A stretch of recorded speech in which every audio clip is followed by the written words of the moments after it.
And this is what sin does. It offers all these false promises of what it's going to give to us, that it's going to satisfy us, fulfill us, make us happy, give us the life that we always wanted.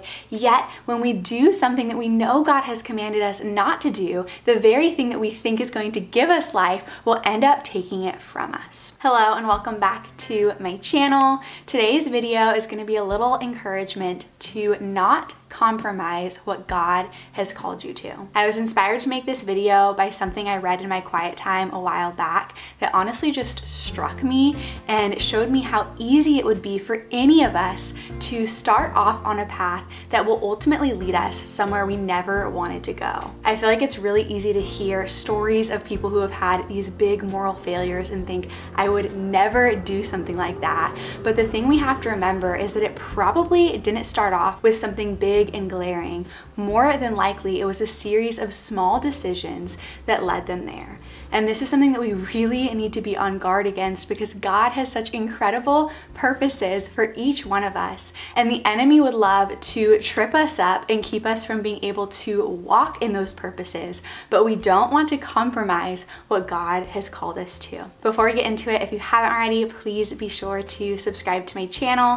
I make Christian faith and lifestyle content aimed at encouraging you to know God more through His Word and to grow in His likeness. And I would love to have you here, and then give this video a thumbs up if you find it helpful or encouraging. So I recently made a video asking the question, is God telling you don't look back?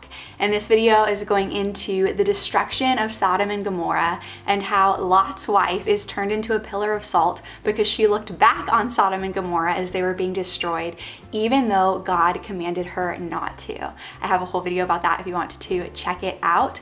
But in this video, we talked about, well, why was Lot even in Sodom in the first place? And the answer to this question is that Lot had been dwelling with Abraham. Abraham was his uncle, Lot is Abraham's nephew. They had been dwelling together, but as they continued to grow, they had so many herds and tents and people. They were just growing and growing and growing to the point where they could no longer dwell on the same land. Essentially, they got so rich that the same land could no longer support all of what they owned, and so they had to split up. Abraham let Lot choose between the two options of land which he wanted to pick, and Lot chose the Jordan Valley, which included Sodom. Now, the text says that Lot chose the Jordan Valley because it was lush and well watered. It might seem like Abraham was getting the short end of the stick here, but as you see what happened, we see that in God's providence, He actually protected Abraham from ending up in Sodom, and then because Lot chose Sodom, by default, Abraham ended up with Canaan, which was the promised land. And so that right there is a little reminder in and of itself that sometimes God's redirection is for your protection. When it feels like you got the short end of the stick, when it feels like somebody kind of just gave you the slight or tried to take what was best for themselves, leaving you with the leftovers, sometimes that in and of itself is God's protection. So Lot picked Sodom because it looked great on the outside, but as we see, the great privilege and blessing of this land did not make its people turn their hearts toward God. And this is our first reminder right here about sin, is that sometimes something looks good on the outside, but that doesn't mean that it is good for you. Sin is deceptive. We see this from the very beginning back in the Garden of Eden with Adam and Eve. Genesis 3:6 says, "So when the woman saw that the tree was good for food and that it was a delight to the eyes and that the tree was desired to make one wise, she took of its fruit and ate, and she also gave some to her husband who was with her, and he ate." The tree looked good for food. It was nice to look at. It offered Eve the promise of making her wise, yet God had commanded her not to eat of it. And this is what sin does. It offers all these false promises of what it's going to give to us, that it's going to satisfy us, fulfill us, make us happy, give us the life that we always wanted. Yet when we do something that we know God has commanded us not to do, the very thing that we think is going to give us life will end up taking it from us. And so Lot makes this decision to live in Sodom, yet scripture tells us that it was full of wickedness. Genesis 13:13 says, "Now the men of Sodom were wicked, great sinners against the Lord." And what I read that really struck me when it comes to the idea of compromise is this. It's actually a note from the Enduring Word commentary. It says, Lot had gone through a steady progression of compromise, from looking towards Sodom in Genesis 13:10 to pitching his tent towards Sodom in Genesis 13:12, to then living in Sodom in Genesis 14:12, to then losing everything when Sodom was attacked. Now, that last little bit where it says Lot lost everything in Sodom, that's the headline we typically see, right? Lot loses everything when Sodom is destroyed. That's the headline that we tend to hear about when a well-known pastor has a moral failure, when something happens that shocks us, but it almost never starts there. It's the steady progression of compromise that eventually leads to that point. It starts with looking towards Sodom, then pitching our tents towards Sodom, and then making the decision to live in Sodom. It's easy to deceive ourselves into thinking that we can flirt with sin and not let it affect us, but that thinking is foolish. And if you don't believe me, then just think about the whole concept of trends. I feel like sometimes when there's a new trend, I can be skeptical about it at first, but then the more I see it, the more I see other people taking it in and it kind of grows on me, then I end up jumping in myself. When I was in junior high, I thought the idea of skinny jeans was just like the least cute thing that anybody could ever think about.